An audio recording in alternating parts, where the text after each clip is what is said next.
Hello my dear students, बेटा आज हम स्टार्ट करने वाले हैं एक इंपॉर्टेंट लेक्चर से, that is theories of origin of life. बेटा जल्दी से बताइए क्या ऑडियो वीडियो क्लियर है? जल्दी से बताइए क्या ऑडियो वीडियो क्लियर है? तो बेटा स्टार्ट करते हैं with important topic, that is theories of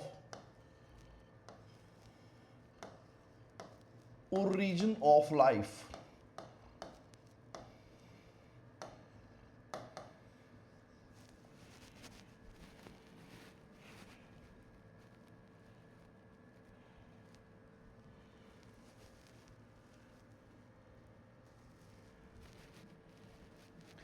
Theories of origin of life.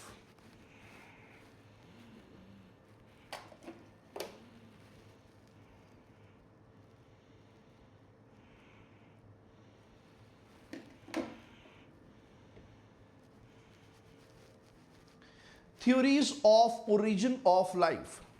बेटा आगे बढ़ने से पहले मैं बताना चाहूंगा, जो पुरानी एनसीईआरटी थी उसमें थ्योरीज क्लियरली दी हुई थी, क्लियरली मेंशन करी हुई थी।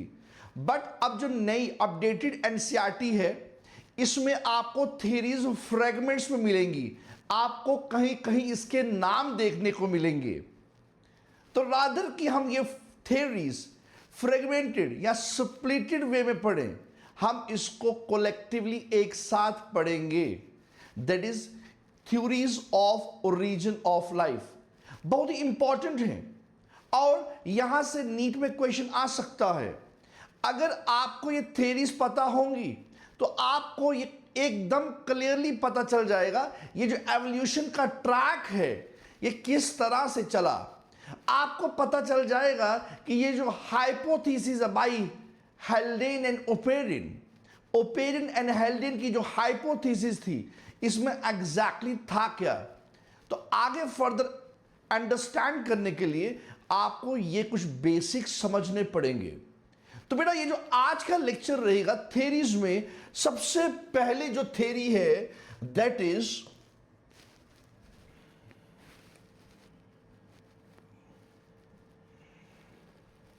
सबसे पहली जो थ्योरी है that is theory of special creation. Theory of special creation. अरे ये जो थ्योरी है स्पेशल क्रिएशन थ्योरी, इसमें सिर्फ इतना है कि कोई सुपर नेचुरल पावर है जिसने इस लाइफ को बनाया, और जो लाइफ है वो अनचेंजेबल है, डाइवर्सिटी फिक्स्ड है। अगर बंदा हुआ तो बंदा है, अगर कुत्ता पैदा हुआ तो कुत्ता है, अगर गधा हुआ तो गधा है। इसमें कोई भी इंटरलिंक्ड नहीं किया गया। और इसमें बताया गया ये जो अर्थ है वो 4000 साल पुरानी है।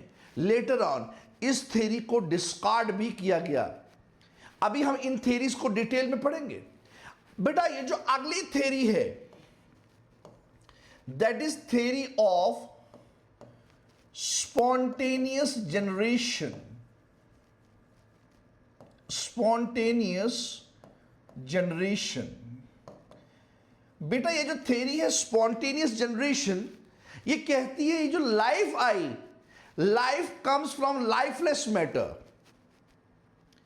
अब आगे एक और थ्योरी आने वाली है दैट इज एबायोजेनेसिस। उसमें भी तो लिखा हुआ है life comes from lifeless matter.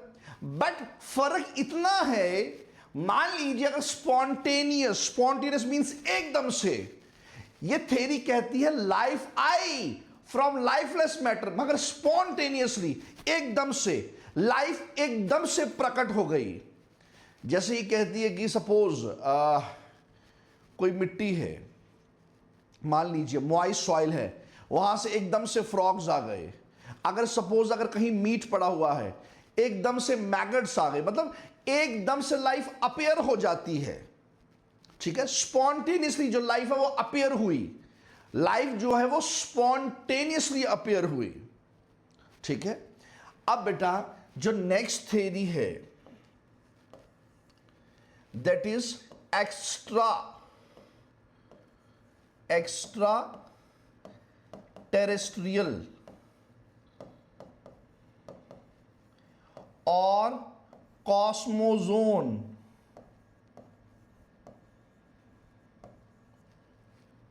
और पैनस्पर्मिया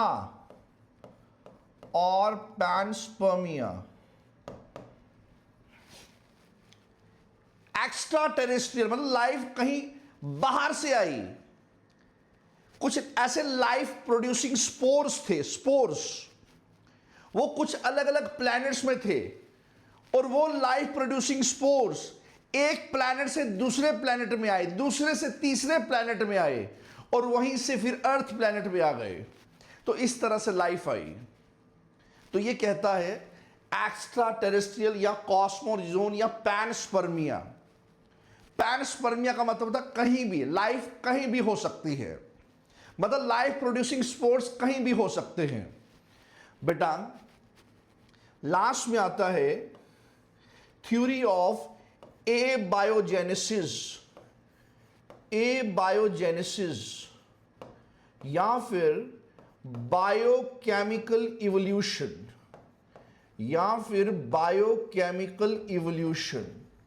और बेटा ये जो लास्ट वाला है एबायोजेनेसिस या बायोकेमिकल इवोल्यूशन, ये बहुत ज्यादा इंपॉर्टेंट है। अगर ये आपको पता होगा तो ओपेरिन और हाइल्डन हाइपोथेसिस आपको इजीली समझ आ जाएगा। यह आपको बहुत अच्छे से समझना होगा। और आज का लेक्चर बहुत ज्यादा इंपॉर्टेंट है, पेशेंटली जुड़े रहिएगा और समझते रहिएगा। अगर कहीं भी कोई दिक्कत या कोई डाउट हो आप आराम से पूछ सकते हैं। अब बेटा वन बाय वन इन थ्योरीज को हम एक्सप्लेन करते हैं। जैसे सबसे पहले special creation, then spontaneous generation, then extraterrestrial या कॉस्मोजोन या पैनस्पर्मिया, एंड लास्ट में आता है एबायोजेनेसिस या फिर बायोकेमिकल इवोल्यूशन। क्या यहां तक चीजें क्लियर हैं? मुझे बताइए, क्या यहां तक चीजें क्लियर हैं?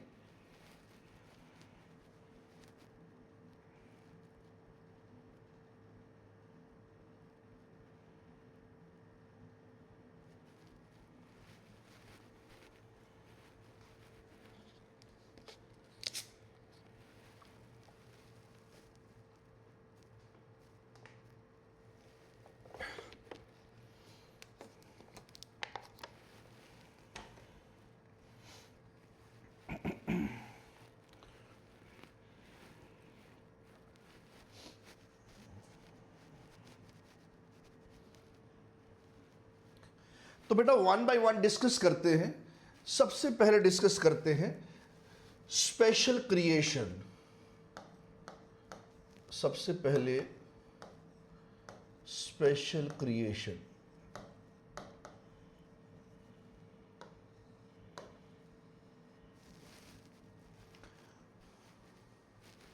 बेटा सबसे पहले जो इंपॉर्टेंट पॉइंट है, थ्योरी ऑफ स्पेशल क्रिएशन कहती है लाइफ इज ए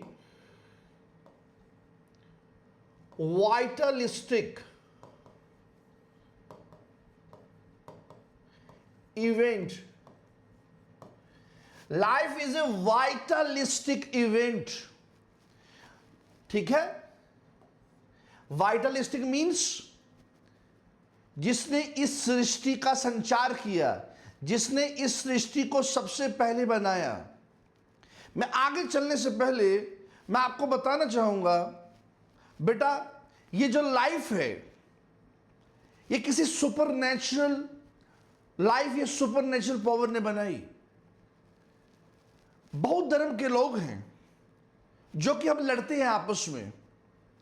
अगर सच में अगर ऐसा होता, जितने भी डिवोटीज हैं, मान लीजिए मुस्लिम डिवोटीज हैं, तो मुस्लिम के लिए कोई अलग प्लेनेट होता। अगर हिंदूज हैं तो अगर हिंदू डिवोटीज हैं तो अगर मान लीजिए अगर सबका सुपरनेचुरल पावर अलग अलग होता, सबकी जो गॉडेस हैं, जो गॉड्स हैं वो अलग अलग होते, तो हिंदूज के लिए एक अलग प्लेनेट होता, क्रिश्चियन और सिख्स के लिए अलग अलग प्लेनेट होता। जैसे आप देख सकते हैं हिंदू मिथोलॉजी के बारे में अगर देखा जाए, या हिंदू धर्म के हिसाब से देखा जाए तो पहले कौन आया था, एज यू नो, ठीक है। ऐसे ही मुस्लिम धर्म और क्रिश्चियन धर्म के हिसाब से देखा जाए पहले कौन इस सृष्टि पे आया, आप बेटर जानते हैं। वैसे ही सिख धर्म के हिसाब से, मगर बात एक बिल्कुल क्लियर है कि अगर हम धर्म के हिसाब से देखें एक ही प्लेनेट है तो हम लड़ते काय को हैं। बेटा प्लेनेट एक है, धर्म अलग है, मगर याद रखिएगा गॉड एक है। तो इसलिए हमें रादर की धर्म के बजाय हमें ह्यूमैनिटी पे फोकस करना चाहिए, ह्यूमैनिटी पे फोकस करना चाहिए, याद रखिएगा। एनीवेज, अब बात आती है theory of special creation. Theory of special creation कहता है life is a vitalistic event. Vitalistic means ये जिसने ये संचार बनाया, जिसने ये लाइफ बनाई, वाइटल, जिसने ये दुनिया बनाई, life is a vitalistic event produced by, किसने इसको बनाया,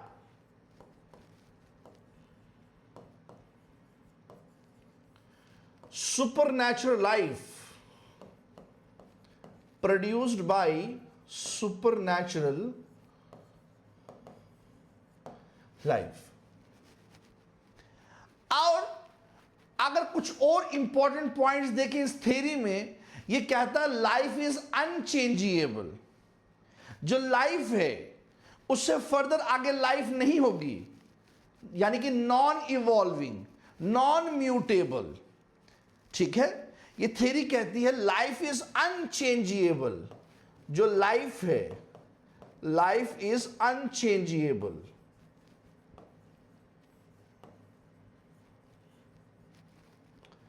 और जैसे कि इस प्लैनेट में अगर हम देखें, अगर डाइवर्सिटी देखें, जैसे कि यहां पे तरह तरह के ऑर्गेनिजम्स हैं, तरह तरह के एनिमल्स हैं, प्लांट्स हैं, या एनिमल्स की अगर हम बात करें तो यहां पे जो डाइवर्सिटी है वो फिक्स्ड है। अगर मान लीजिए अगर यहां पे अगर कोई भी ऑर्गेनिज्म अगर पैदा होता है, जैसे कुत्ता है, गधा है, इंसान है, कोई भी पैदा होता है, तो उसके आगे कोई इवोल्यूशन नहीं होगा। मतलब ये जो डाइवर्सिटी है ये फिक्स्ड है, ठीक है। ये जो डाइवर्सिटी है ये फिक्स्ड है, ये जो डाइवर्सिटी है ये फिक्स्ड है, याद रखिएगा डाइवर्सिटी फिक्स्ड है। और लास्ट इंपॉर्टेंट पॉइंट है, ये जो अर्थ है ये 4000 साल पुरानी है, 4000 ईयर्स ओल्ड, ठीक है। बट बेटा इस थ्योरी ऑफ स्पेशल क्रिएशन को डिस्कार्ड किया। किसने डिस्कार्ड किया?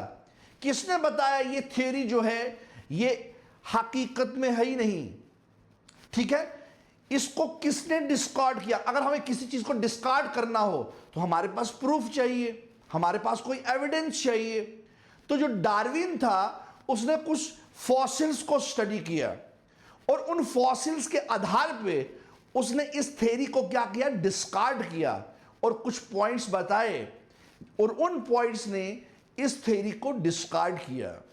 अब बेटा आप मेंशन कर सकते हैं डार्विन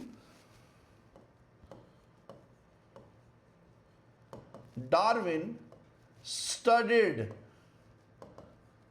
some important fossils, और उन फॉसिल्स के आधार पे he discarded this theory, ठीक है। he discarded this theory और उसने 3 पॉइंट्स बताए जो इंपॉर्टेंट पॉइंट्स हैं। बेटा याद रखिएगा वो इंपॉर्टेंट पॉइंट्स हैं।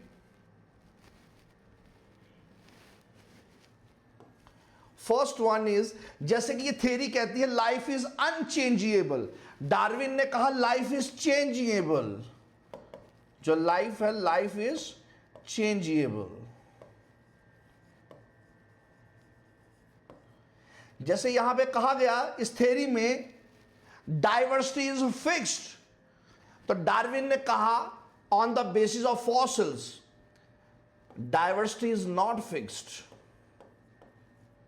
ठीक है, डाइवर्सिटी जो है, डाइवर्सिटी इज नॉट फिक्स्ड।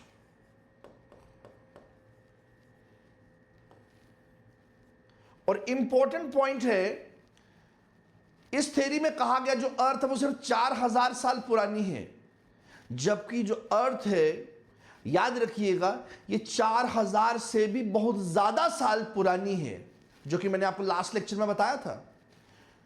जो अर्थ है, अर्थ फॉर मोर देन 4000 साल, 4000 ईयर्स ओल्ड। इसने कहा अर्थ ना केवल 4000 बल्कि 4000 से बहुत ज्यादा साल पुरानी है अर्थ, याद रखिएगा। तो these are the important points regarding theories of special creation. तो ये चीजें आपको याद रखनी होंगी। अब बेटा जो नेक्स्ट थ्योरी है, अब जो नेक्स्ट थ्योरी है, that is theory of spontaneous generation. Theory of spontaneous generation. क्या बेटा यहां तक क्लियर है? मुझे जल्दी से बताइए, क्या यहां तक theory of special creation clear है? फिर मैं स्पॉन्टेनियस जनरेशन समझाता हूं। मुझे जल्दी से बताइए, क्या क्लियर है?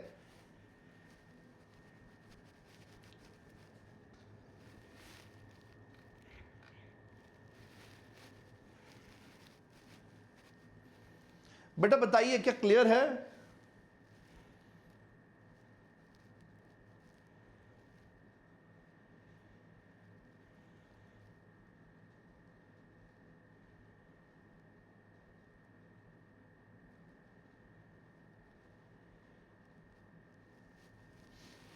अब बेटा नेक्स्ट थ्योरी आती है, थ्योरी ऑफ स्पॉन्टेनियस जनरेशन।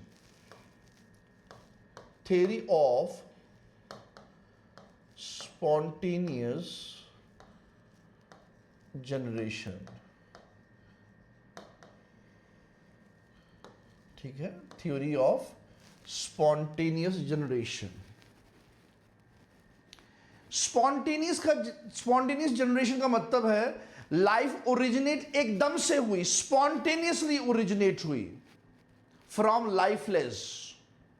ठीक है, स्पॉन्टेनियस जनरेशन कहता है लाइफ जो है वो ओरिजिनेटेड हुई, ओरिजिनेटेड फ्रॉम लाइफलेस मैटर। ठीक है,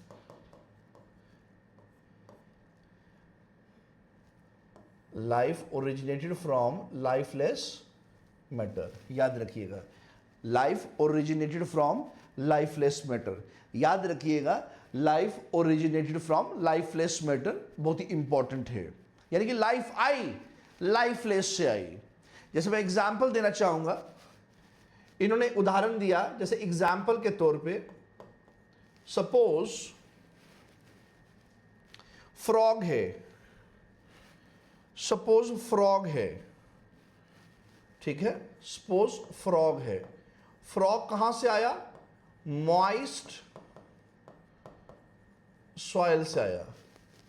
सपोज कोई मॉइस्ट सॉइल है तो वहां से एकदम से फ्रॉग आ गया। सपोज अगर आपने अपनी कोई जो शर्ट अगर कोई गीली है इस तरह से अगर फेंक दी रास्ते पे तो एकदम से चूहे आ गए।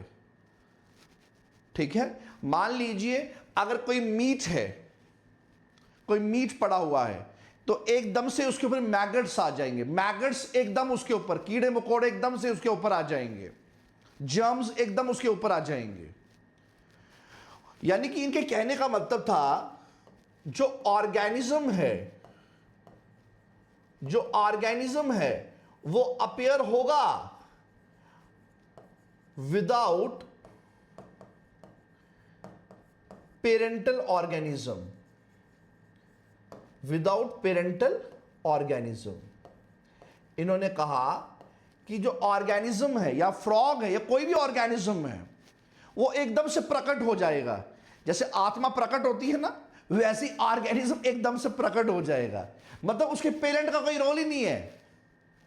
वैसे तो ये बात मेरे तो समझ से बहुत परे है, बट ठीक है अगर एक साइंटिस्ट ने कही। मगर इस थ्योरी को सपोर्ट किसने किया? इसको सपोर्ट करने वाले जो दो थे, जो साइंटिस्ट थे, वो थे एरिस्टोटल एंड प्लूटो।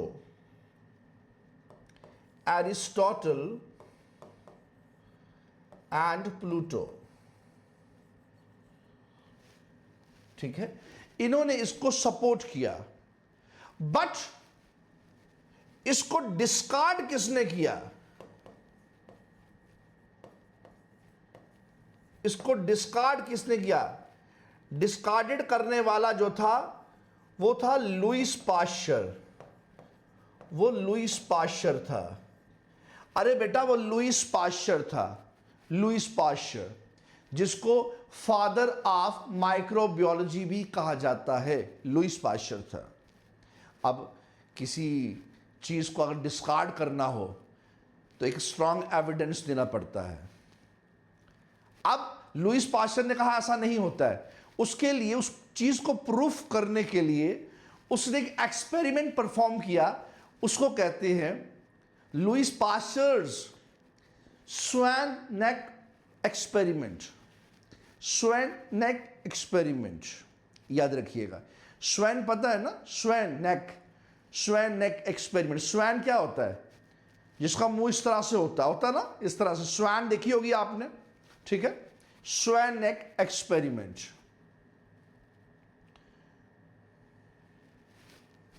तो लुईस पाश्चर ने एक एक्सपेरिमेंट कंडक्ट किया और उस एक्सपेरिमेंट को कहते हैं स्वैन नेक एक्सपेरिमेंट।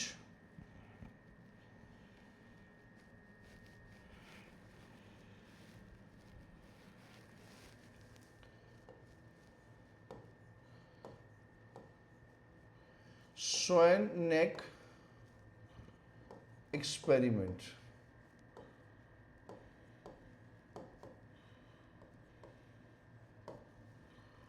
ठीक है। बहुत ही इंपॉर्टेंट एक्सपेरिमेंट है।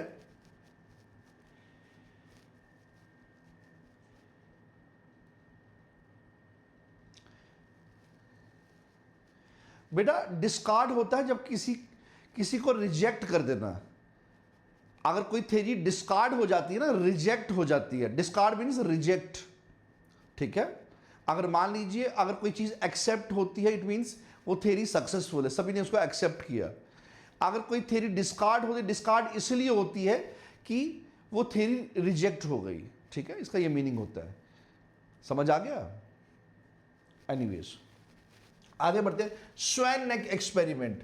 लुईस पाश्चर ने क्या किया? लुईस पाश्चर ने क्या किया बेटा? लुईस पाश्चर ने प्रिपेयर किया मीट सूप। उसने प्रिपेयर किया मीट सूप। उसने मीट सूप को प्रिपेयर किया, ठीक है। प्रिपेयर करने के बाद उसने क्या किया? उसे बॉयल किया, बहुत अच्छे से बॉयल किया। बॉयल करने का मतलब होता है कि हम उसे स्टरलाइज कर रहे हैं। स्टरलाइज मतलब जितने भी कीटाणु माइक्रो ऑर्गेनिज्म है वो किल हो जाए। उसने क्या किया? स्टरलाइज किया। स्टरलाइज होने से क्या हो गया? जितने भी माइक्रो ऑर्गेनिजम्स थे, ऑल एग्जिस्टिंग, जितने भी उसके अंदर ऑल एग्जिस्टिंग माइक्रो ऑर्गेनिजम्स, जितने भी उसके अंदर के माइक्रो ऑर्गेनिजम्स थे वो क्या हो गए? वो मर गए, किल हो गए। All existing micro organisms killed. अब बेटा उसने क्या किया? 2 फ्लास्क ली उसने, जिसको बोलते हैं स्वैन नेक फ्लास्क। स्वैन नेक फ्लास्क इस तरह से,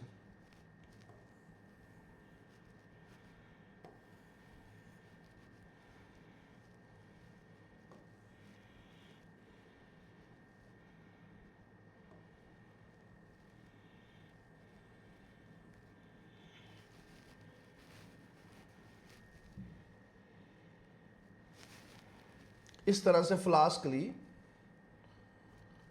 ठीक है, और एक जो फ्लास्क है वो उसकी जो स्वैन नेक है ऊपर का जो पोर्शन है वो उसने कट कर दिया, डिस्कार्ड कर दिया।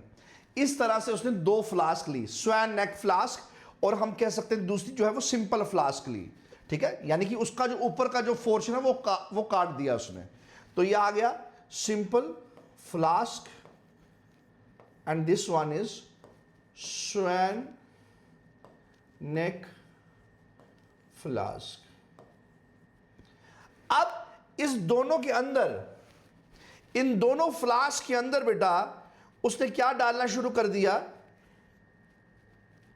उसने क्या डालना शुरू कर दिया बेटा, यही जो मीट सूप था जिसको उसने पूरा स्टरलाइज कर रखा था, ये जो मीट सूप था जिसको उसने बॉयल किया, स्टरलाइज किया, ये मीट सूप इसने दोनों फ्लास्क के अंदर डाला, यहां भी डाला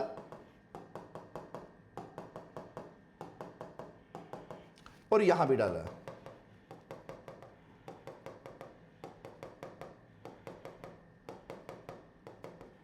ठीक है, इस तरह से डाल दिया।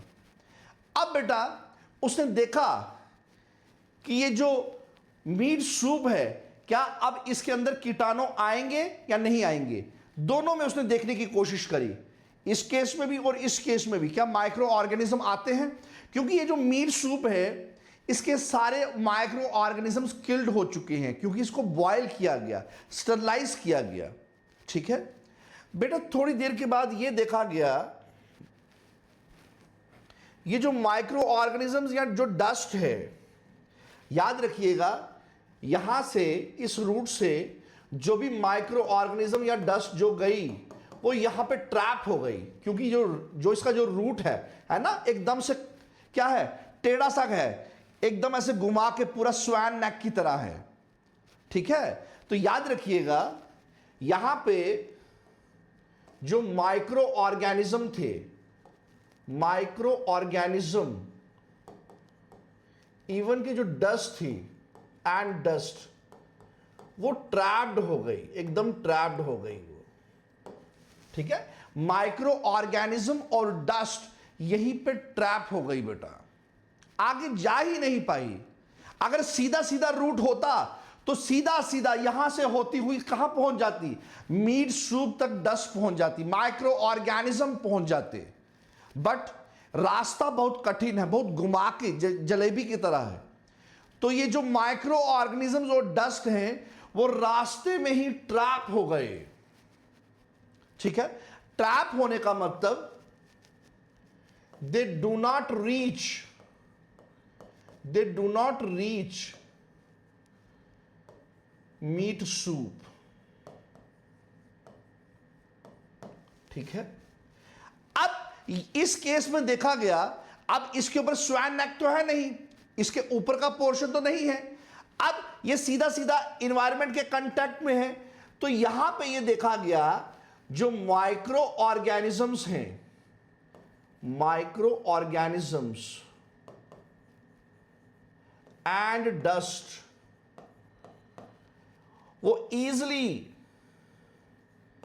पहुंच गई, इजिली रीच्ड कहां पे, मीट सूप।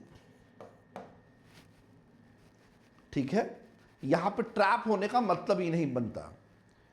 अब जब मीट सूप को एनालाइज किया गया, असेस किया गया कि देखते हैं, अब इसका मीट सूप भी चेक करते हैं लेबोरेटरी में और इसका भी चेक करते हैं, देखते हैं क्या सच में दोनों में माइक्रो ऑर्गेनिज्म नहीं है। ध्यान से देखिए,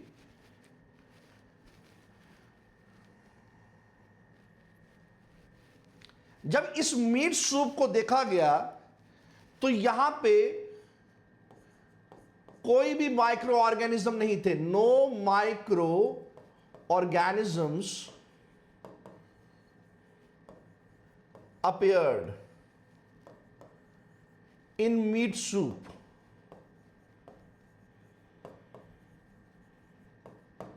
इन मीट सूप, याद रखिएगा जब बेटा इस सूप को असेस किया गया तो यहां पे इस तरह से क्या थे, माइक्रो ऑर्गेनिज्म, मैगट्स थे, मैगट्स।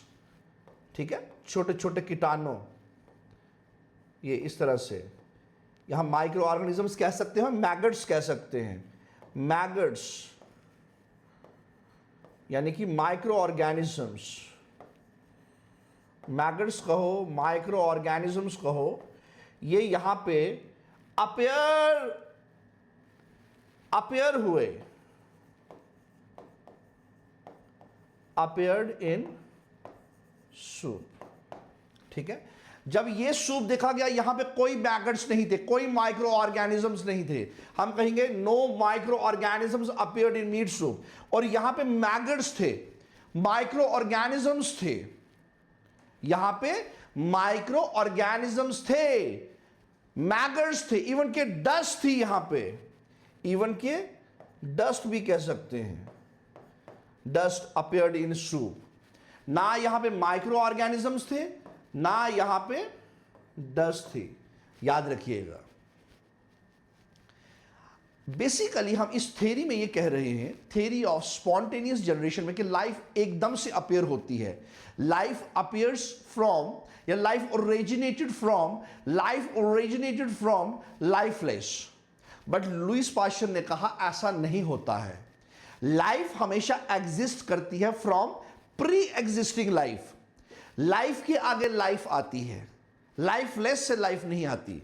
तो अब ये सिंपल सा एक प्रूफ है, देख लीजिए, यहां पे कीटाणु जो है वो यहां पे ट्रैप हो गए और यहां पे कीटाणु आए नहीं। और जब इस सूप को देखा गया, ये स्टेरलाइज था, इसके अंदर आपको माइक्रो ऑर्गेनिज्म देखने को मिले ही नहीं। अगर लाइफलेस से लाइफ आती तो इस सूप में आपको माइक्रो ऑर्गेनिजम्स दिखते। ठीक है, अब इस केस में देख सकते हैं माइक्रो ऑर्गेनिज्म और डस्ट एकदम सूप के अंदर एंटर कर रही है, और इस सूप को जब देखा गया, एनालाइज किया गया, तो इसमें मैगट्स थे, माइक्रो ऑर्गेनिजम्स थे। इसका मतलब जो यहां के जो माइक्रो ऑर्गेनिजम्स हैं, और वो और ज्यादा बढ़ते गए, वो कैसे अपेयर हुए, वो कहां से आए, वो कैसे अपेयर हुए, वो आए फ्रॉम अनदर लाइफ, हम कहेंगे फ्रॉम प्री एग्जिस्टिंग लाइफ। तो यहां से उसने कंक्लूड किया बेटा, यहां से उसने कंक्लूड किया, उसका कंक्लूजन क्या था, उसका कंक्लूजन क्या था लुईस पाश्चर का, लुईस पाश्चर का कंक्लूजन क्या था बेटा? कंक्लूजन था life comes from pre existing life, life comes from pre existing life. ठीक है, life comes from pre existing life. तो इस तरह से इसने अपनी थ्योरी को एक्सप्लेन किया, जिसको हम जर्म थ्योरी भी कहते हैं। ये जो लुईस पाश्चर ने जो एक्सपेरिमेंट जो परफॉर्म किया, इसको हम जर्म थ्योरी भी कहते हैं, या फिर लुईस पाश्चर का स्वैन नेक एक्सपेरिमेंट भी कहते हैं। बेटा, इसने डिस्कार्ड किया थ्योरी ऑफ स्पॉन्टेनियस जनरेशन को। इसने कहा आप जो कह रहे हैं जो लाइफ है वो लाइफलेस मैटर से आएगी, ऐसा नहीं है। लाइफ एकदम से प्रकट नहीं होती है। ठीक है, लाइफ एकदम से प्रकट नहीं होती, स्पॉन्टेनियसली प्रकट नहीं होती। इसने कहा life comes from pre existing life, life originated from pre existing life. ठीक है, ये इसका कंक्लूजन था। यहां तक क्लियर है बेटा? मुझे जल्दी से बताइए, क्या यहां तक क्लियर है?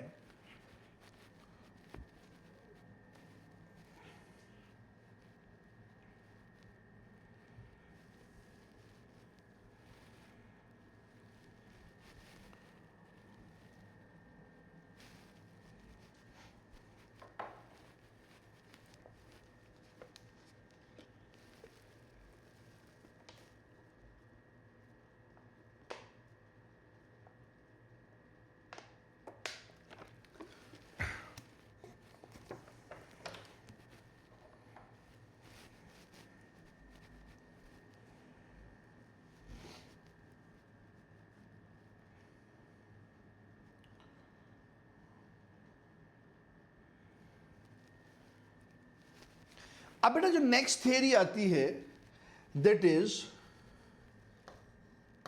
एक्स्ट्रा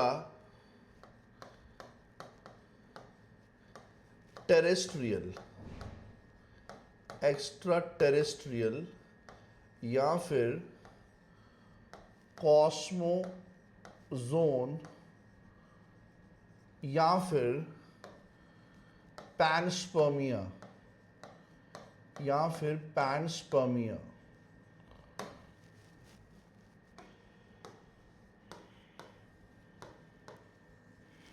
या फिर पैनस्पर्मिया। ठीक है, ये एक्स्ट्रा टेरेस्ट्रियल का मतलब है जो लाइफ है वो किसी और प्लेनेट से आई। कॉस्मोजोन, ठीक है, यानी कि जो कुछ कॉस्मिक डस्ट होती है, कॉस्मिक डस्ट, ठीक है, या फिर हम कह सकते हैं कुछ लाइफ प्रोड्यूसिंग स्पोर्स हैं वो अलग प्लेनेट से आए। नेक्स्ट है पैनस्पर्मिया, लाइफ कहीं भी हो सकती है, कहीं से भी आ सकती है, देयर इज पैनस्पर्मिया। बेटा अगर हम इस थ्योरी की बात करें, ये कहता है जो लाइफ है, यानी कि जो हमारे कुछ अर्ली ग्रीक जो साइंटिस्ट हुआ करते थे, जो स्कॉलर्स हुआ करते थे, अर्ली ग्रीक स्कॉलर्स, ठीक है, early Greek scholars, early Greek scholars हुआ करते थे, वो कहते थे लाइफ प्रोड्यूसिंग स्पोर्स होते हैं, छोटे छोटे कुछ लाइफ प्रोड्यूसिंग स्पोर्स होते हैं। ठीक है, लाइफ प्रोड्यूसिंग स्पोर्स होते हैं, और ये लाइफ प्रोड्यूसिंग स्पोर जो हैं ये बेसिकली ट्रांसफर हुए, ट्रांसफर्ड,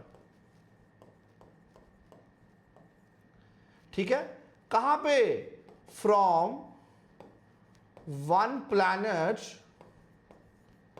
टू अनदर प्लैनेट, एक प्लैनेट से दूसरे प्लैनेट, यानी जो स्पोर्स हैं ये ट्रांसफर हुए एक प्लैनेट से दूसरे प्लैनेट। तो जैसे जैसे ये ट्रांसफर होते गए तो वैसे वैसे लाइफ जो है वो ट्रांसफर होती गई। अगर हम ये थॉट देखें, इस थॉट का मतलब है लाइफ इज को-एटर्नल, लाइफ इज को-एटर्नल, को-एटर्नल, को-एटर्नल का मतलब है लाइफ हमेशा एग्जिस्ट करती है, लाइफ इज ऑलवेज एग्जिस्टिंग। इसका मतलब है life is always existing, life is always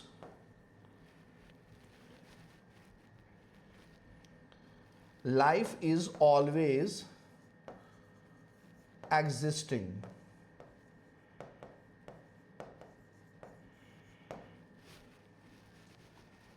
ठीक है,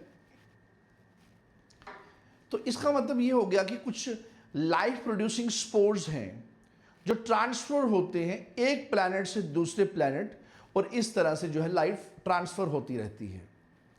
अगर हम इसका कंक्लूजन देखें तो इसका मतलब है जो लाइफ है वो एक बार ओरिजिनेट हुई या फिर बार बार ओरिजिनेट हुई इस गैलेक्सी में, इस डिफरेंट गैलेक्सीज में।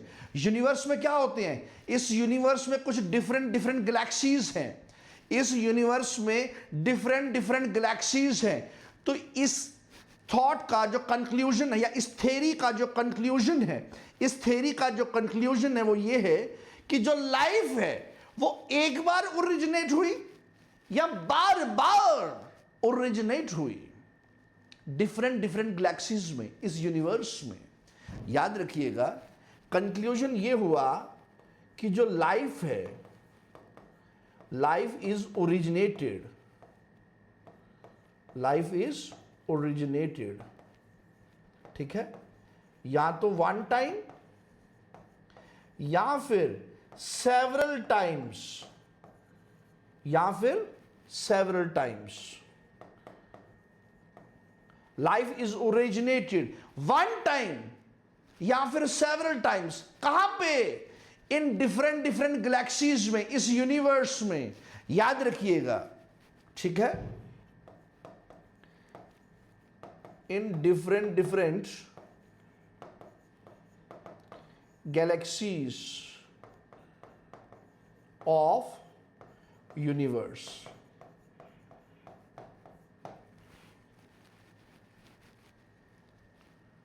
बेटा अब मैं कुछ डायग्रामेटिकली इस चीज को एक्सप्लेन करता हूं। ये जो लाइफ प्रोड्यूसिंग स्पोर्स हैं किस तरह से ट्रांसफर हुए, किस तरह से लाइफ ट्रांसफर होती गई, अब डायग्रामेटिकली देखते हैं।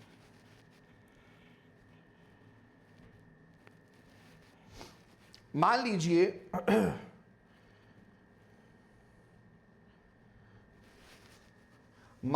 कि प्लैनेट है, ठीक है, और मान लीजिए एक प्लैनेट ये है, और मान लीजिए ये अर्थ है, ठीक है।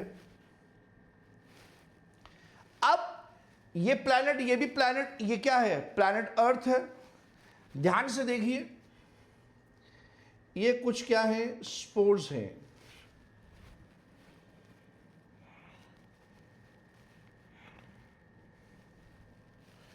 ये कुछ स्पोर्स हैं, ये कुछ लाइफ प्रोड्यूसिंग स्पोर्स हैं। These are the life producing spores, ठीक है। आपने सुना होगा मेटेरॉइड, जो ऊपर से मेटेरॉइड आते हैं एकदम से, मान लीजिए वो मेटेरॉइड ये भी हो सकता है इसका हिस्सा जो टूट के जो यहां पे आएगा, या फिर ऐसा भी हो सकता है ऊपर से जो एकदम मेटेरॉइड टूट के आता है। एज्यूम किया जाता है, आपको जान के हैरानगी होगी, एज्यूम किया जाता है ये जो मेटेरॉइड है ये एकदम से आया होगा, और जब अर्थ के अंदर जब जोर से टकराया, तो जब कोई चीज टकराती है तो वहां पे क्या खड्डा हो जाता है। जब खड्डा हो गया तो उस वक्त क्या हुआ, उस खड्डे में पानी आ गया। तो पानी आ गया तो उसको बोलेंगे पैसिफिक ओशन, वो ओशन बन गया। अब जब वो मेटेरॉइड अर्थ से टकराया और वहां खड्डा हो गया, इंपैक्ट से खड्डा हो गया, खड्डे में पानी आ गया, उसे बोलेंगे पैसिफिक ओशन। अब जब मान लो कोई जोर से कोई चीज टकराती है, जिससे टकराती है उसका भी कोई हिस्सा छोटा सा टूट जाता है, ठीक है। अब वही हिस्सा जो यहां से टूट गया, ठीक है, जो हिस्सा यहां से टूट गया, याद रखिएगा, यहां से एक हिस्सा यहां से भी यहां से टूट गया, ठीक है। यहां तक क्लियर है। मान लीजिए एक मेटेरॉइड है, टकराया, अर्थ से टकराया, अर्थ में खड्डा हुआ, वहां क्या आ गया, पानी फिल हो गया, और वो हिस्सा जो अर्थ का टूटा वो मून बन गया। वो क्या बन गया, मून बन गया, याद रखिएगा, वो मून बन गया, एज्यूम किया जाता है। एनीवेज, अब याद रखिएगा ये लाइफ प्रोड्यूसिंग स्पोर्स हैं, ये लाइफ प्रोड्यूसिंग स्पोर्स हैं। मान लीजिए अगर ये हिस्सा यहां से टूट जाता है, ये हिस्सा टूट जाता है, अब ये हिस्सा along with life producing spores, ये हिस्सा along with life producing spores, ये यहां से कहां चला जाएगा, अर्थ प्लैनेट तक चला जाएगा। इस तरह से ये यहां तक चला जाएगा, देखो ये हिस्सा भी चला जाएगा और कुछ लाइफ प्रोड्यूसिंग स्पोर्स भी चले जाएंगे, इस तरह से लाइफ प्रोड्यूसिंग स्पोर्स भी चले जाएंगे। तो इस तरह से हम देखते हैं ये जो हिस्सा यहां तक आया, ये जो मेटेरॉइड यहां तक आया, साथ में स्पोर्स भी आए, तो हम कहेंगे स्पोर्स क्या है, लाइफ प्रोड्यूसिंग स्पोर्स। तो जो लाइफ है वो इस प्लैनेट से ही इस प्लैनेट अर्थ तक लाइफ आ गई, ठीक है। ये लाइफ प्रोड्यूसिंग स्पोर्स हैं।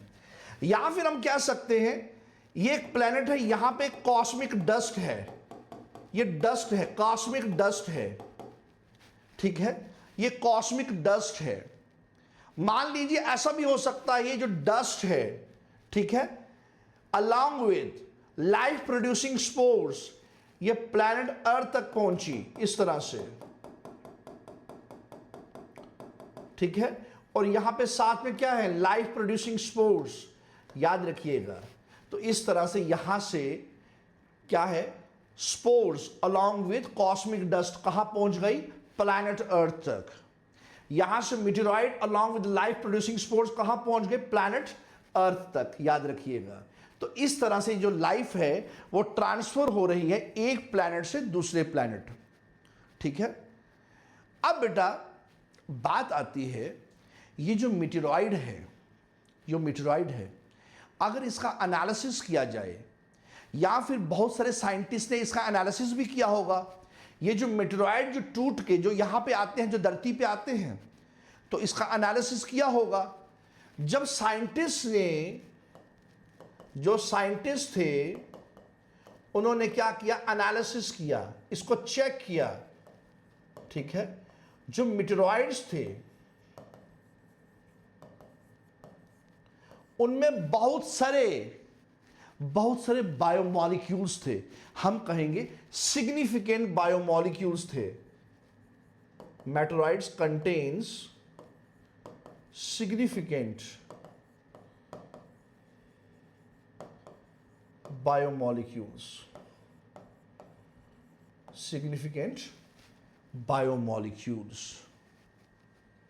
तो इसका मतलब जो है, अगर इनमें बायोमॉलिक्यूल्स हैं, इसका मतलब वहां पे लाइफ है। तो इसका मतलब लाइफ क्या है, कहीं भी है। दैट इज, यहीं से कंसेप्ट आया पैनस्पर्मिया। पैनस्पर्मिया मीन्स लाइफ कहीं भी है। तो यहीं से कंक्लूड किया गया, ये जो लाइफ प्रोड्यूसिंग स्पोर्स हैं, ये जो लाइफ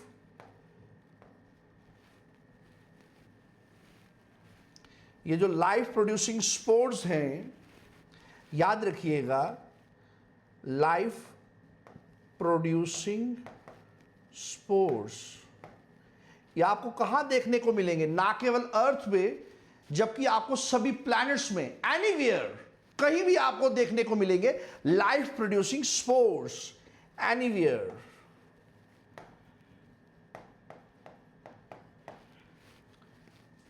ठीक है।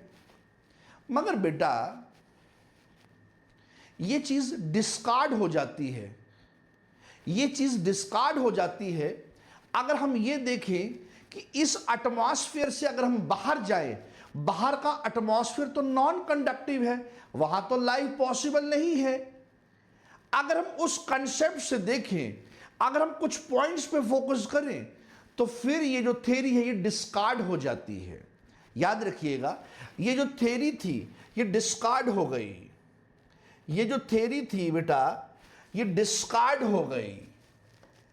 ये थ्योरी जो थी ये डिस्कार्ड हो गई, डिस्कार्डेड।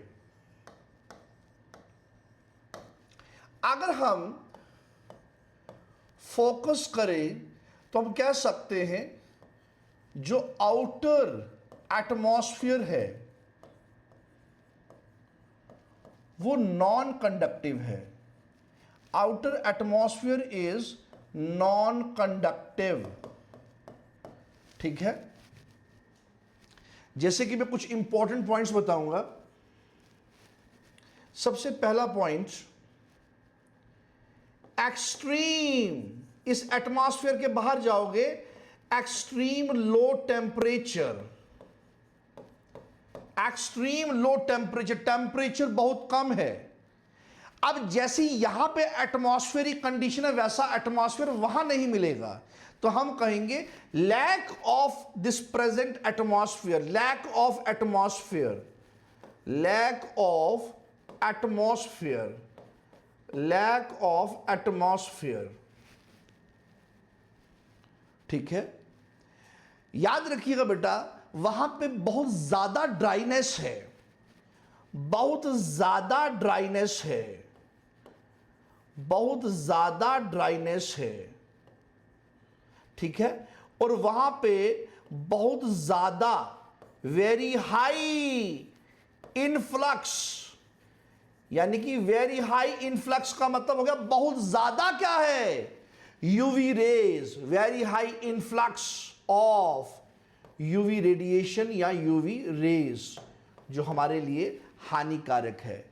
अगर हम इन कंडीशंस या इस एटमॉस्फेयर को देखें, अगर ऐसी कंडीशंस रहेंगी तो यहां पे लाइफ प्रोड्यूसिंग जो स्पोर्स हैं वो सरवाइव ही नहीं कर सकते, ठीक है।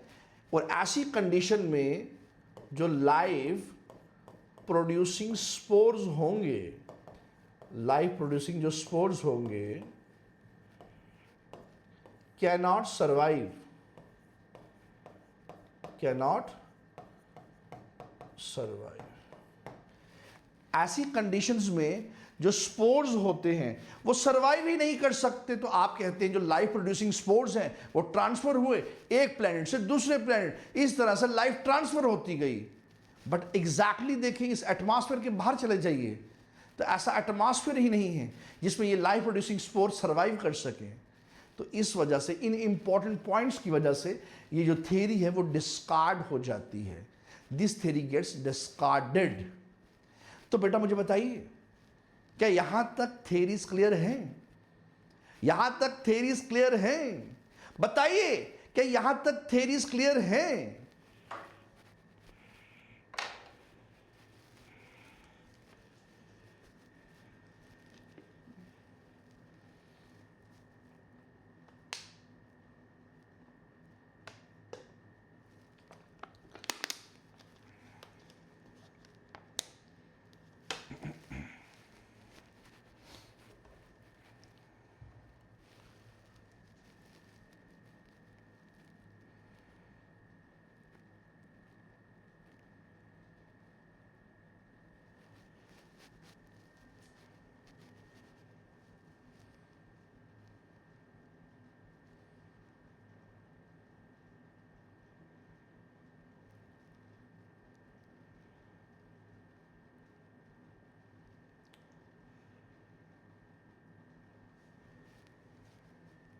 बेटा यहां तक क्लियर है? जल्दी से बताइए, क्या यहां तक क्लियर है?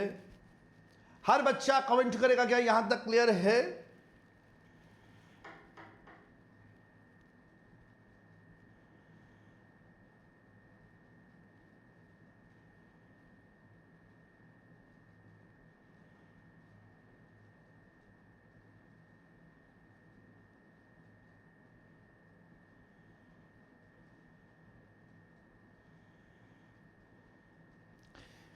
को एटर्नल का मतलब लाइफ ऑलरेडी एग्जिस्ट कर रही है, लाइफ इज ऑलवेज एग्जिस्टिंग, ठीक है।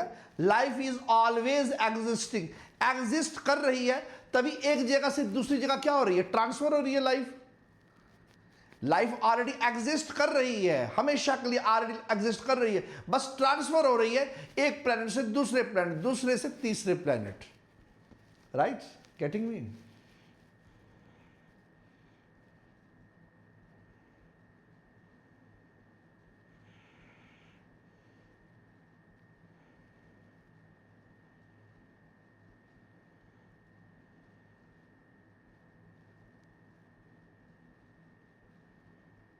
सब चीज़ें क्लियर हुई बेटा? बताइए, क्या क्लियर हुआ?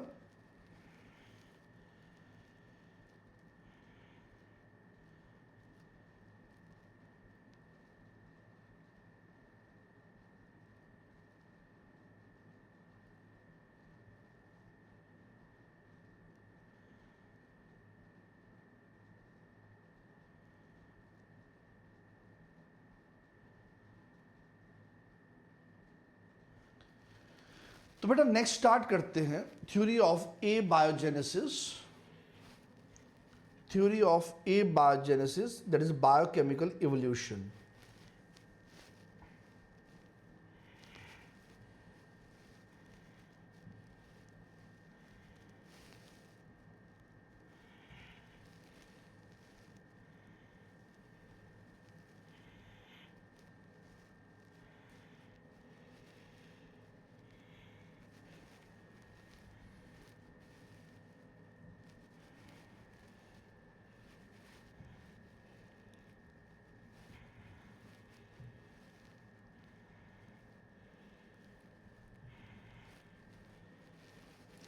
नेक्स्ट है थ्योरी ऑफ एबायोजेनेसिस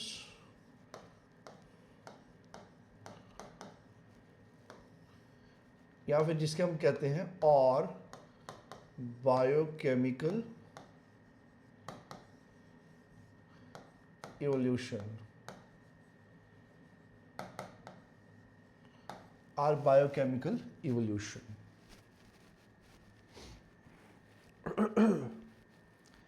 अगर हम इस थ्योरी की बात करें, ये थ्योरी भी सेम यही कहती है, life comes from lifeless.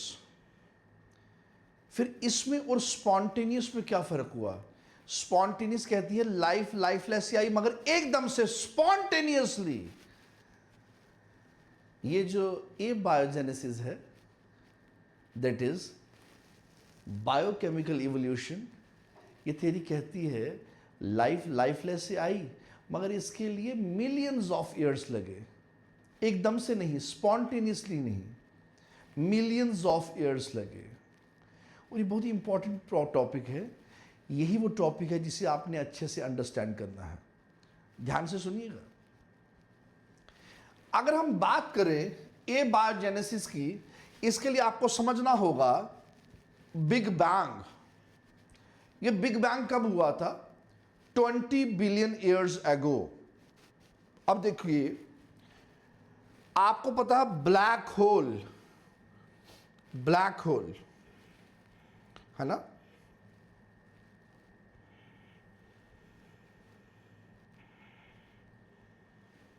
Black hole. अब ब्लैक पे ब्लैक होल तो बनेगा नहीं, ठीक है। इस तरह से सपोज, इस तरह से हम वाइट से बनाएंगे, अगर ब्लैक पे ब्लैक बनाएंगे तो आपको पता ही नहीं चलेगा, ठीक है। एज्यूम कीजिए ब्लैक होल है, ये जो ब्लैक होल है,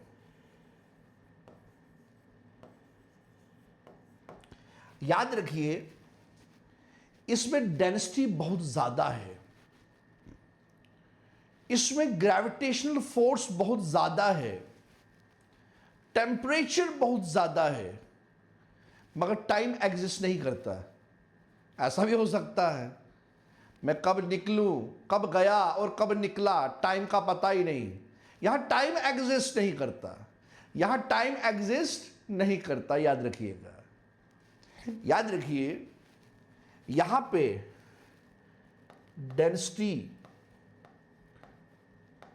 यहां पे डेंसिटी बहुत ज्यादा,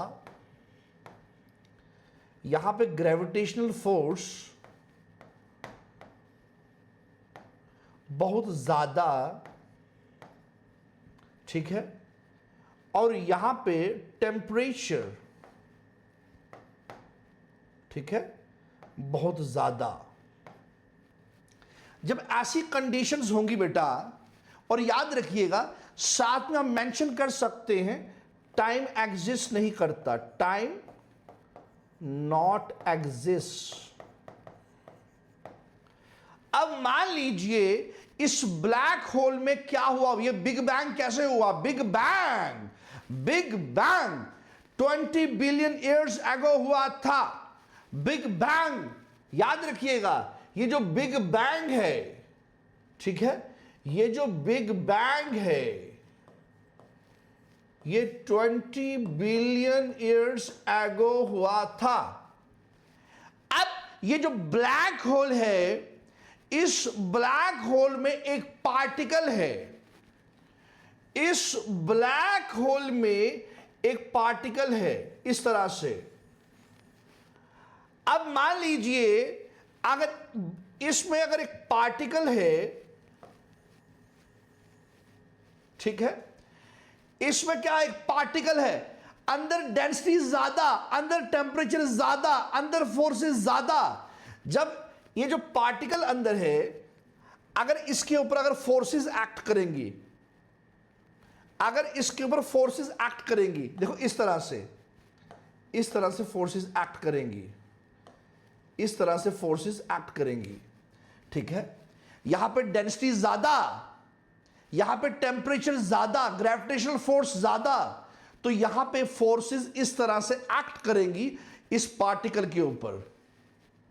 जब ऐसा होगा बेटा, तो ये जो पार्टिकल है, इस पार्टिकल का क्या होगा? ये जो पार्टिकल है बेटा, ये इस तरह से एक्सप्लोड हो जाएगा। ये पार्टिकल इस तरह से क्या हो जाएगा? एक्सप्लोड हो जाएगा, जिसको बोलते हैं बिग बैंग। ये पार्टिकल एक्सप्लोड हो जाएगा। या फिर हम ऐसे कह सकते हैं, ये जो यूनिवर्स है, इसमें डिफरेंट डिफरेंट गैलेक्सीज बनी, तो इसी तरह से ये जो यूनिवर्स है वो एक्सटेंड हुआ, फॉर्म हुआ। तो आप इसको अलग लैंग्वेज में इस तरह से भी कह सकते हो, ये पार्टिकल जब क्या हुआ? फूटा, ब्लास्ट हुआ। अरे अंदर बहुत ज्यादा टेम्परेचर है, डेंसिटी है, बहुत ज्यादा फोर्स लग रही है, ये फूटेगा, फट जाएगा, ब्लास्ट हो जाएगा। जब ये पार्टिकल ब्लास्ट हो जाएगा, तो याद रखिएगा, इसी को बोलते हैं बिग बैंग। इसी को बोलते हैं बिग बैंग। और ये जो बिग बैंग है, ये 20 बिलियन ईयर्स एगो पहले हुआ था। ये 20 बिलियन ईयर्स एगो पहले हुआ था। याद रखिएगा, 20 बिलियन ईयर्स एगो हो गए इसको। अब ये जो बिग बैंग होता है, अब मान लीजिए जब कहीं धमाका होता है, एकदम बम ब्लास्ट होता है, वहां पे एक्चुअल में कैसी पिक्चर होती है? थोड़ा सा स्कोर क्लियर करते हैं। अब मान लीजिए इस तरह से क्या हुआ? इस तरह से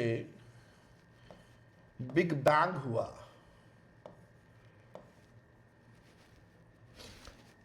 बेसिकली हम कह सकते हैं इस तरह से हुआ होगा।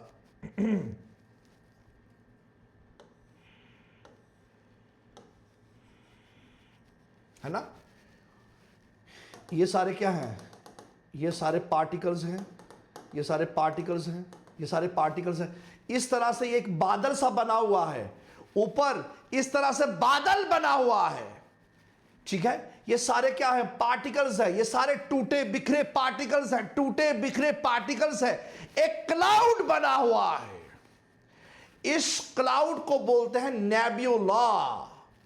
इसको बोलते हैं नेब्यूला। याद रखिएगा, इसको बोलते हैं नेब्यूला। अरे जब बिग बैंग हुआ, अब अगर आप इसको डिमॉन्स्ट्रेट करें, इस तरह से कह सकते हैं, जैसे बॉम्ब ब्लास्ट होता है, सबसे ऊपर क्या होता है? गैसेस, पार्टिकल्स एकदम घने होते हैं। तो वैसे ये जो बादल है, याद रखिएगा, इसको बोलते हैं नेब्यूला। इसको बोलते हैं नेब्यूला। बहुत बिखरे, टूटे बिखरे जो है पार्टिकल्स हैं। अगर मैं यहां पे सेंटर में देखूं, यहां सेंटर में, याद रखिएगा, यहां टेम्परेचर बहुत ज्यादा है, बहुत ज्यादा टेम्परेचर है। याद रखिएगा, अल्टीमेटली क्या होगा? बहुत ज्यादा टेम्परेचर होगा, बहुत ज्यादा। अरे 100 में नहीं, billion degree Celsius temperature, billion degree Celsius temperature. याद रखिएगा, बिलियन डिग्री सेल्सियस टेम्परेचर होगा। तो अल्टीमेटली क्या हो जाएगा? इस तरह से यहां पे सन बन जाएगा। ये यहां पे सेंटर में टेम्परेचर बहुत ज्यादा है, बहुत ज्यादा टेम्परेचर है, और बिखरे हुए पार्टिकल्स हैं। यहां पे सन बन जाएगा। वो पार्टिकल्स आपस में अट्रैक्ट होंगे और एक सोलर सिस्टम बनेगा। और वो सोलर सिस्टम इस तरह से होगा, याद रखिएगा, इस तरह से एक मिल्की वे बनेगा। यहां पे डिफरेंट प्लैनेट्स होंगे, यहां पे डिफरेंट प्लैनेट्स होंगे, यहां पे डिफरेंट प्लैनेट्स होंगे। सपोज ये जो प्लैनेट है, यहां पे प्लैनेट अर्थ है। तो जो अर्थ प्लैनेट है, ये कब बना था, कब ओरिजिनेट हुआ था? 4.5 बिलियन ईयर्स एगो। याद रखिएगा। अरे दोबारा रिकैप्चुलेट कर रहा हूं, पार्टिकल में, पार्टिकल के ऊपर इतने फोर्सेस लग रहे हैं, इतनी ज्यादा डेंसिटी है, इतना ज्यादा टेम्परेचर है, अरे ब्लास्ट हो जाएगा। इसको बोलेंगे बिग बैंग। अरे जो बिग बैंग हो रहा है, अब क्या होगा, अब वो पार्टिकल्स बिखरेंगे, इस तरह से पार्टिकल्स बिखरेंगे। अरे ये जो बादल बन रहा है, ये जो बादल बन रहा है, इसको बोलेंगे नेब्यूला। अब इसके सेंटर में देखिए टेम्परेचर बहुत ज्यादा है, बहुत ज्यादा टेम्परेचर है। अरे यही जो टेम्परेचर ज्यादा है और जहां पे गैसेस कंडेंस्ड हो रही हैं, याद रखिएगा ये सन बन जाएगा और इसके आसपास एक जो मिल्की वे बनेगा, क्योंकि पार्टिकल्स आपस में अट्रैक्ट होंगे और क्या होगा, मिल्की वे, यानी कि क्या बनेगा, सोलर सिस्टम बनेगा। तो याद रखिएगा यहां पे सोलर सिस्टम में आपको प्लैनेट्स देखने को मिलेंगे। We are concerning majorly with the planet Earth. ये जो प्लैनेट अर्थ बनेगा, ये बनेगा 4.5 बिलियन ईयर्स एगो।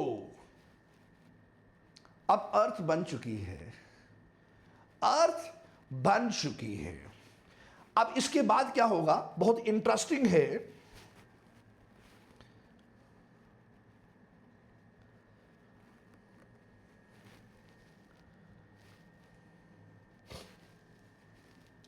अब इस प्लैनेट अर्थ में हमें कुछ क्वार्क पार्टिकल दिखेंगे, क्वार्क पार्टिकल। याद रखिएगा, क्वार्क पार्टिकल, याद रखना, इस अर्थ में हमें दिखते हैं क्वार्क पार्टिकल, याद रखना। और यही क्वार्क पार्टिकल बाद में क्या बनेंगे, इलेक्ट्रॉन्स। आगे जाके क्या बनेंगे, न्यूट्रॉन्स एंड प्रोटॉन्स। यही न्यूट्रॉन्स एंड प्रोटॉन्स आगे आने वाले समय पे ये हाइड्रोजन बनेंगे और यही हाइड्रोजन आपस में कंबाइन होंगे तो कौन कौन से एलिमेंट्स देखने को मिलेंगे, हीलियम एंड लिथियम। याद रखिएगा, helium and lithium, helium and lithium. और बेटा यहीं पे फिर आगे जाके आपको कुछ फ्री एलिमेंट्स देखने को मिलेंगे, that is CHON, carbon, hydrogen, oxygen, nitrogen. But इस कंडीशन में टेम्परेचर इतना ज्यादा है, ये अपने एटॉमिक स्टेज में नहीं दिखेंगे।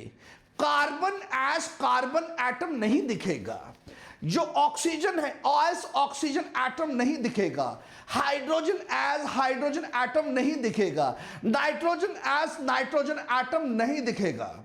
टेम्परेचर ज्यादा है तो बेसिकली ये क्या हो जाएंगे, ये क्या हो जाएंगे, ये एटॉमिक स्टेज में दिखेंगे नहीं। याद रखिएगा, ये बेसिकली आपको दिखेंगे मॉलिक्यूलर स्टेज में दिखेंगे, ये मॉलिक्यूलर स्टेज में दिखेंगे। याद रखिएगा। क्या यहां तक चीजें क्लियर हुई? क्या मैं आगे चलूं, आगे बढ़ूं? क्या यहां तक चीजें क्लियर हुई? जल्दी से बताइए, हर बच्चा कमेंट करेगा, बताइए क्या यहां तक चीजें क्लियर हुई?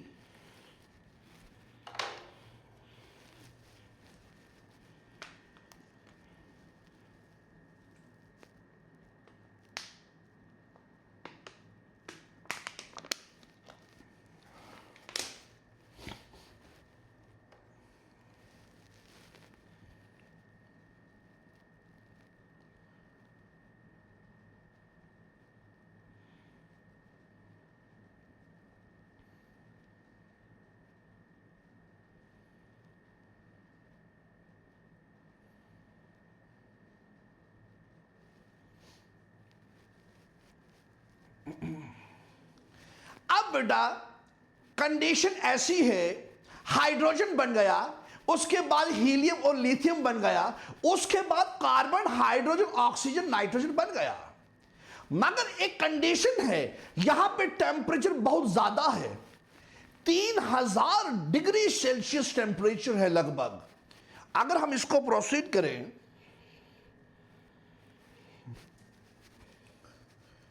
कार्बन, हाइड्रोजन, ऑक्सीजन और नाइट्रोजन। अब बेटा यहां पे हम देखेंगे, यहां पे 3000 डिग्री सेल्सियस टेम्परेचर है। ये सारे अपने एटॉमिक स्टेज में हैं, ये सारे अपने एटॉमिक स्टेज में हैं। अगर टेम्परेचर कम होता तो हम एक्सपेक्ट करते कि ये आपको एटॉमिक स्टेज में दिखते, ये आपको सैचुरेटेड स्टेट में दिखेंगे, ये आपको सैचुरेटेड स्टेट में दिखेंगे। टेम्परेचर ज्यादा है तो ये आपको सैचुरेटेड स्टेट में दिखेंगे। तो इसका मतलब ये जो कार्बन है, ये मॉलिक्यूलर स्टेज यानी कि C4 कह सकते हैं या फिर आप CX भी कह सकते हैं। हाइड्रोजन आपको एज H2 दिखेगा, O एज O2 दिखना चाहिए, O एज O2 आपको दिखना चाहिए, मगर इसमें मैं अभी बात आएगी आगे, इसमें अभी आप बात करने वाला हूं। N एज N2 दिखेगा, ये मॉलिक्यूलर स्टेज है। मगर ऑक्सीजन जो है वो फ्री ऑक्सीजन नहीं दिखती। जो ऑक्सीजन है O2, जो फ्री ऑक्सीजन है वो एब्सेंट होती है, यानी कि जो ऑक्सीजन है वो बाइंड हो जाती है विद अदर एलिमेंट्स, बाइंड हो जाती है विद अदर एलिमेंट्स। तो आप मुझे बताइए, अगर फ्री ऑक्सीजन नहीं होगी तो तब का एटमॉस्फेयर रेड्यूसिंग होगा कि ऑक्सीडाइजिंग होगा? रेड्यूसिंग होगा। अब आप मुझे बोलेंगे कि सर आप बताइए, अगर एटमॉस्फेयर रिड्यूसिंग है तो लाइफ कैसे ओरिजिनेट होगी? अरे भाई बंधुओं, ध्यान से सुनिए, अगर एटमॉस्फेयर रिड्यूसिंग होगा, अगर एटमॉस्फेयर रिड्यूसिंग होगा तो लाइफ ओरिजिनेट होगी। अगर एटमॉस्फेयर ऑक्सीडाइजिंग होगा तो लाइफ ओरिजिनेट नहीं हो सकती। तो याद रखिएगा, तब का जो एटमॉस्फेयर है, जो तब का एटमॉस्फेयर है वो रिड्यूसिंग था, रिड्यूसिंग था, तभी क्या हुई? लाइफ ओरिजिनेट हुई, तभी लाइफ ओरिजिनेटेड। अगर एटमॉस्फेयर रिड्यूसिंग नहीं होता, वहां पे फ्री ऑक्सीजन होती, तो याद रखिएगा लाइफ ओरिजिनेट नहीं होती, लाइफ इवॉल्व नहीं होती। लाइफ ओरिजिनेट होने के लिए जो एटमॉस्फेरिक कंडीशंस हैं वो रिड्यूसिंग होनी चाहिए। अब ये मॉलिक्यूलर स्टेज है। अब यहां पे क्या है? टेम्परेचर ज्यादा है, टेम्परेचर ज्यादा है। पहले तो बहुत ज्यादा था, फिर थोड़ा थोड़ा थोड़ा थोड़ा टेम्परेचर कम होता गया।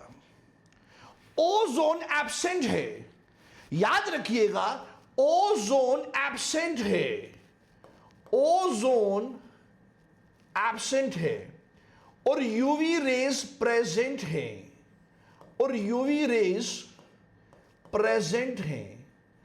अगर बेटा, अगर इस तरह की कंडीशंस होंगी, अगर इस तरह की कंडीशंस रही होंगी, तो बेटा इसके बाद क्या हुआ होगा? इसके बाद क्या हुआ होगा बेटा? इसके बाद कुछ इनऑर्गेनिक एलिमेंट्स देखने को मिले।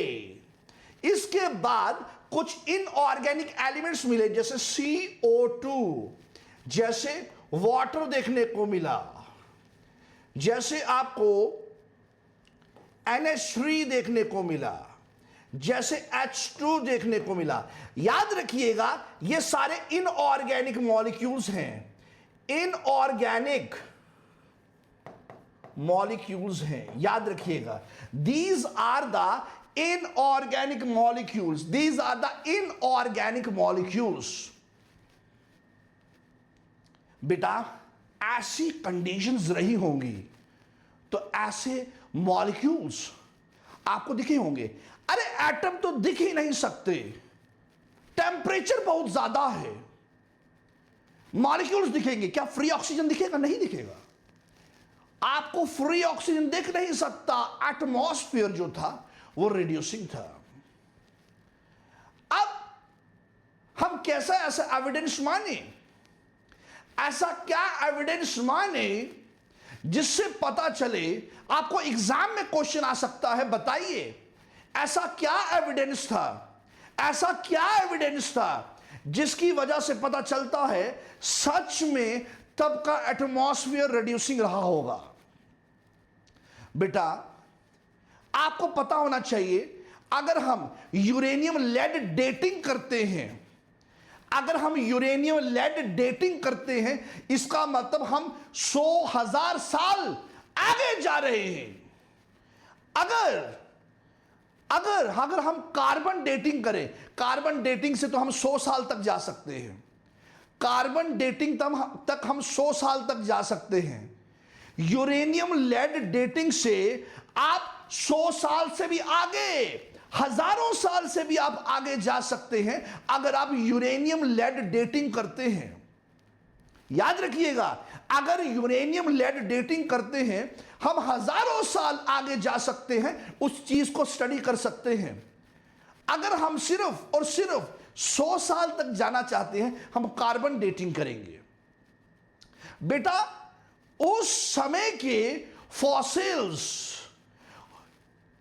उस समय के कुछ स्ट्रक्चर्स, उस समय के कुछ रॉक्स स्टडीड हुए। याद रखिएगा, उस समय के रॉक्स को स्टडी किया गया। याद रखिएगा, उस समय के रॉक्स को स्टडी किया गया।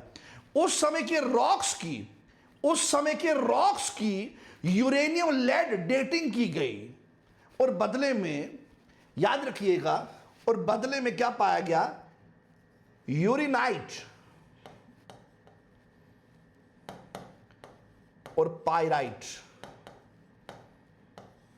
ठीक है, ये जो है ये कुछ रॉक्स के अंदर पाए गए, and these are the reducing elements. These are the reducing elements.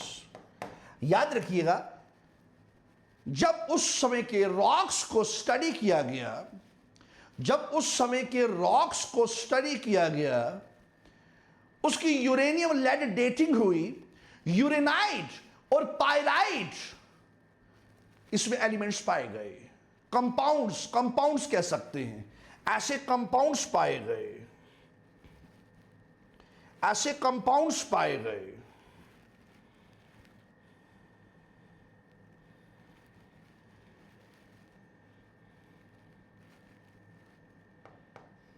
Reducing compounds पाए गए। अगर ऐसे कंपाउंड्स पाए जाएंगे तो हमें लगेगा कि तब का जो एटमॉस्फेयर था वो सच में रिड्यूसिंग था। और बेटा जब इस तरह के एटॉमिक स्टेज एग्जिस्ट नहीं हो सकते, टेम्परेचर ज्यादा था, मॉलिक्यूल स्टेज, अगर ऐसी कंडीशंस होंगी तो ऐसे इनऑर्गेनिक मॉलिक्यूल्स देखने को मिले। और बेटा इसके बाद एक फर्स्ट ऑर्गेनिक मॉलिक्यूल देखने को मिला, दैट इज CH4। याद रखिएगा, first organic molecule, first organic molecule जो देखने को मिला दैट इज CH4। याद रखिएगा। अब एक बहुत ही इंपॉर्टेंट बात बताने वाला हूं, अब बहुत ही एक इंपॉर्टेंट बात बताने वाला हूं। याद रखिएगा, फर्स्ट ऑर्गेनिक मॉलिक्यूल जो था वो CH4 था। अब ऑर्गेनिज्म कैसे होंगे? जो फर्स्ट ऑर्गेनिज्म मिला, ये देखिए, ये फर्स्ट ऑर्गेनिक कंपाउंड है, एग्जाम में आ सकता है, ये फर्स्ट ऑर्गेनिक कंपाउंड है। अब फर्स्ट ऑर्गेनिज्म कैसा हुआ होगा? फर्स्ट ऑर्गेनिज्म कैसा हुआ होगा? फर्स्ट ऑर्गेनिज्म कैसा हुआ होगा? याद रखिएगा, ऑक्सीजन तो नहीं है, रिड्यूसिंग एटमॉस्फेयर है, फिर वो एरोब नहीं होगा, वो एनारोब होगा। वो क्या होगा? वो एनारोब होगा। एनारोब यानी कि ऑक्सीजन अवेलेबल नहीं, ऑक्सीजन के बिना रहेगा। और दूसरा, याद रखिएगा वो इस मीथेन के ऊपर डिपेंड होगा। ये मीथेन क्या है, याद रखिएगा फर्स्ट ऑर्गेनिक कंपाउंड, इसके ऊपर डिपेंड होगा। तो याद रखिएगा ये होगा कीमो हेटेरोट्रॉफ, कीमो हेटेरोट्रॉफ, याद रखिएगा कीमो हेटेरोट्रॉफ। आप मुझे कहेंगे सर पहले तो ऑटोट्रॉफ होना चाहिए। अरे नहीं, पहले मीथेन आया CH4 फर्स्ट ऑर्गेनिक कंपाउंड, और इसके ऊपर जो अटैक करेगा, जो इसके ऊपर फीड करेगा, जो फर्स्ट ऑर्गेनिज्म होगा वो एनारोब होगा, और इस मीथेन को क्या करेगा, अपना फूड बनाएगा। तो याद रखिएगा अब इस मीथेन को अपना फूड बना रहा है तो वो क्या होगा, कीमो हेटेरोट्रॉफ, कीमो ऑटोट्रॉफ नहीं होगा। अब समय आने पे क्या होगा, अगर हम ए बायोजेनेसिस का कंसेप्ट देखें, अगर हम ए बायोजेनेसिस का कंसेप्ट देखें, ये कंसेप्ट कहता है इससे पहले कि ये मीथेन खत्म हो जाए, इससे पहले कि ये मीथेन खत्म हो जाए, एग्जॉस्ट हो जाए, ये कीमो हेटेरोट्रॉफ से कीमो ऑटोट्रॉफ बन जाएंगे, ये अपना खाना अब खुद बनाने लगेंगे। याद रखिएगा बिफोर एग्जॉशन ऑफ CH4, ये जो कीमो हेटेरोट्रॉफ हैं ये क्या बन जाएंगे, कीमो ऑटोट्रॉफ बन जाएंगे। ठीक है, बिफोर एग्जॉशन ऑफ CH4, इससे पहले कि मीथेन खत्म हो जाए, इससे पहले कि बायोमोलिक्यूल खत्म हो जाए, इससे पहले कि खाना खत्म हो जाए, याद रखिएगा ये जो कीमो हेटेरोट्रॉफ हैं दूसरे के ऊपर जो डिपेंड थे, अब ये कीमो ऑटोट्रॉफ बन जाएंगे, अब अपना खाना खुद बनाएंगे। तो एग्जाम में आएगा, नीट एग्जाम में पूछेगा, अरे भैया बताइए पहला ऑर्गेनिक कंपाउंड मीथेन था, याद रखिएगा पूछ सकता है जो पहला ऑर्गेनिज्म था वो क्या था, याद रखिएगा पहला ऑर्गेनिज्म जो था वो एनारोब था, कीमो हेटेरोट्रॉफ था।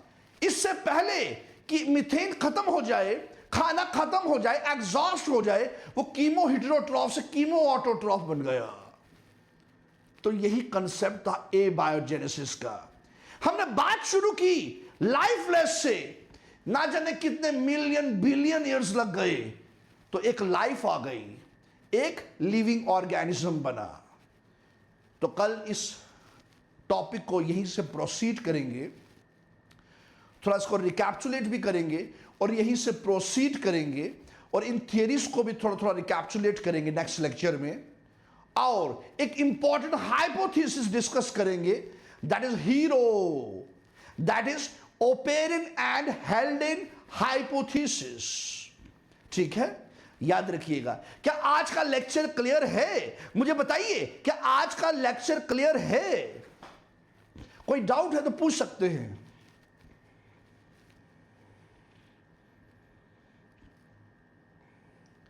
जिस भी बच्चे को कोई दिक्कत है, कोई प्रॉब्लम है, पूछ सकता है। हर बच्चा कमेंट करेगा, जिसको कोई दिक्कत है बता सकता है, अगर समझ आ गया तो लिख सकता है क्रिस्टल क्लियर है। और अगले लेक्चर में फिर मिलेंगे सेम इसी एनर्जी के साथ, तब तक के लिए टाटा बाय बाय।